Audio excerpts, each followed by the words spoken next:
giant museum city-state. Rome is all about the museums and the churches. There's just no way to get around that. If you're going to Rome thinking that you're going to find some authentic Italian experience, that's not the place to experience Italian culture. The good and the bad. The bad, I'll get that out of the way. It's the shopping is not good. The shopping is bad. The idea of customer service in Rome, tell me what you want and give me your money and then go away. There's not much more to it than that. Don't go to Rome to go shopping. The taxi cab drivers are horrid. I mean, if you don't want to get, the only way not to get screwed is to have your phone in maps mode, have your map open on your phone, GPS on, and following the route that you want to take in the driver's seat of the taxi cab. Otherwise, you're gonna get screwed. If they think that you don't know how much the ride is supposed to be or how long it's supposed to get you there, they will drive you in circles and hope that you're just not gonna notice that the fare is all of a sudden 30 euros. So, the good. The food in Rome is hit or miss. In the same vicinity, you can go to, 20 feet from each other, you can find a halfway decent restaurant, which will serve authentic-ish Italian food. And then 20 feet away, you can find a restaurant that serves the worst food you've ever had on the planet, and they're charging you 20 euros for it. The best thing to do for food when in Rome is go to a grocery store. The grocery store has deals there. That's the place to go in Rome if you want really good food for a fraction of the price of what you would get in the restaurant. I mean, that's true in most places, but in Rome it's even more so because, a plate of olives in a bad restaurant they're gonna charge you 12 euros, and the olives are gonna be horrible. But then if you go to a grocery store, you have some of the most amazing olives, really good, delicious Italian olives. I picked up a big container of olives at the grocery store for, 4 euros and some change. The same grocery store, I picked up a 7 euro bottle of Prosecco that was some of the best Prosecco I've ever had in my life. I took that and some other snacks back to the hotel room, had an amazing meal in my hotel room. The gelato. That was the one thing I found in Rome that was rather consistently good, was the gelato. Everywhere was amazing. I found this place that was rather close to my hotel, which was not really, still in, it's close to the Vatican City, but it was not in a touristy place. The guys who ran it were actually really nice. They were willing to answer any questions I had, and they were really cool with me taking pictures, because not everybody is.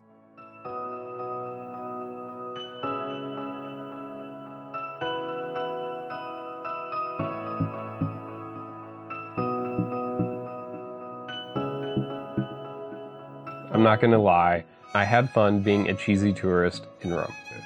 The Vatican. The Vatican. Vatican City is... I'm not particularly religious. I did enjoy Vatican City simply from the perspective of one who appreciates art. I did enjoy Vatican City a great deal.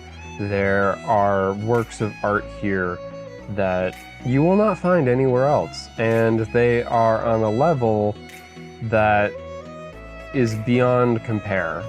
I did see the Sistine Chapel. The Sistine Chapel was, from what I saw, from the limited time that I was there, because it was just, wall-to-wall tourists.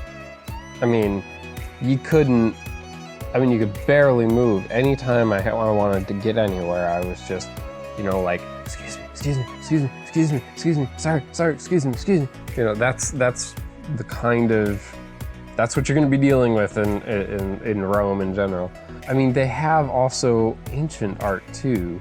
It's not just concentration of Renaissance art, but I mean, it's just so much art. They have ancient statues of, you know, Caesars, of emperors. They have Hercules. They have so many. They have Julius Caesar. They have so many figures from the past. They have a statue of Athena. Definitely go see the Vatican Museum. It is worth every penny. St. Peter's Basilica is an absolute must-see. It's really, really on a scale that you can't really imagine until you're actually there. So much so that I had a really hard time photographing it. So a lot of the photos I have of that are of St. Peter's Basilica are merged photos where I took multiple photos and I had to merge them together to make one cohesive image. But the artwork in St. Peter's Basilica is on par with any museum that you'll ever see. I mean, there's Bernini's, there's Raphael, there's Botticelli. You know, it's just every major Renaissance painter has something that they've contributed to here. Michelangelo, obviously. From the perspective art and design community, St. Peter's Basilica is a masterpiece of architecture, design, and sculpture. St. Peter's Basilica, climbing the stairs to the cupola is to the top of St. Peter's Basilica, to the very top of the cupola is, you know, I think it was worth it. It was a fun experience. You know, you're climbing stairs after stairs after stairs after stairs after stairs and more stairs. And then when you get out and you think, oh, okay, well, this is it, huh? No, there's more stairs. And, oh, wait, guess what? More stairs. You climb, it's a workout. It really is. I mean, I should advocate for the St. Peter's Basilica stair climb. It's really, it's a hard workout.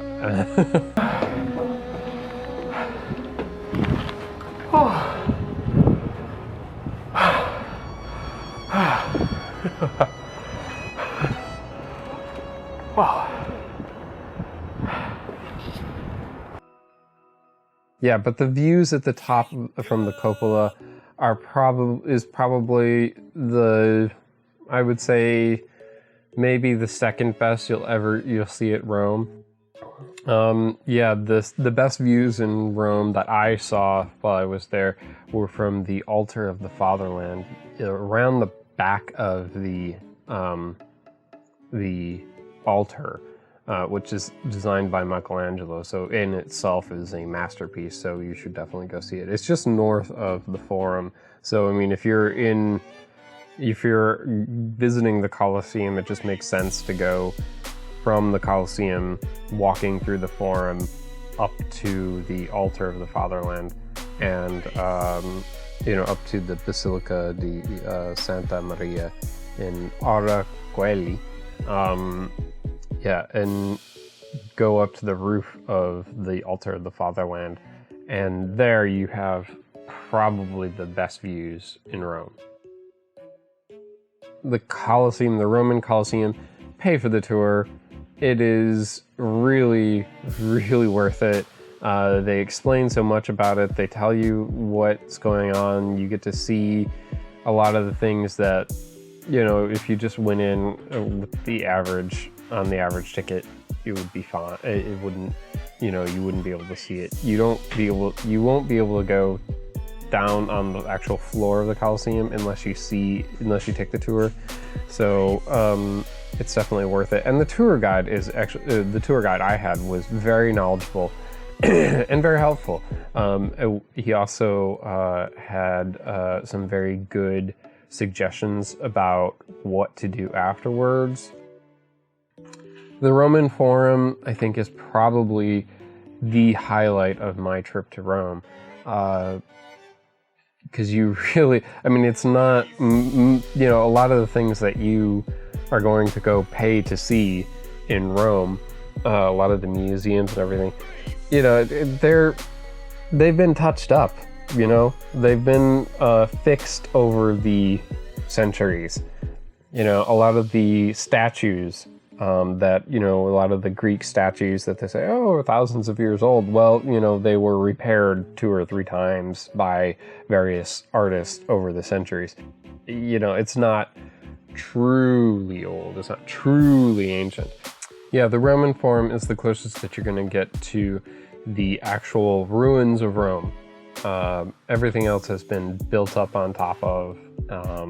Obviously, most of the current structures in Rome cannibalized the previous structures in Rome. I was really, really excited about going to the Pantheon. I mean, it's really the only structure that has survived. It's been there for 2,000 years and it's still standing.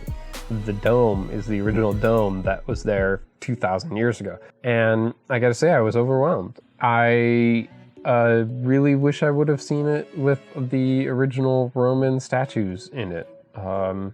It would have been interesting. Surprising, I am surprised that I didn't get in trouble for this, because I was just, you know, I was trying to get a good picture of the Trevi Fountain, but there's too many tourists around it. And so what I ended up doing is I ended up going to the second floor of the United Colors of Benetton across the street and opening up a window and taking some pictures there. And I got a halfway decent picture of the Trevi Fountain.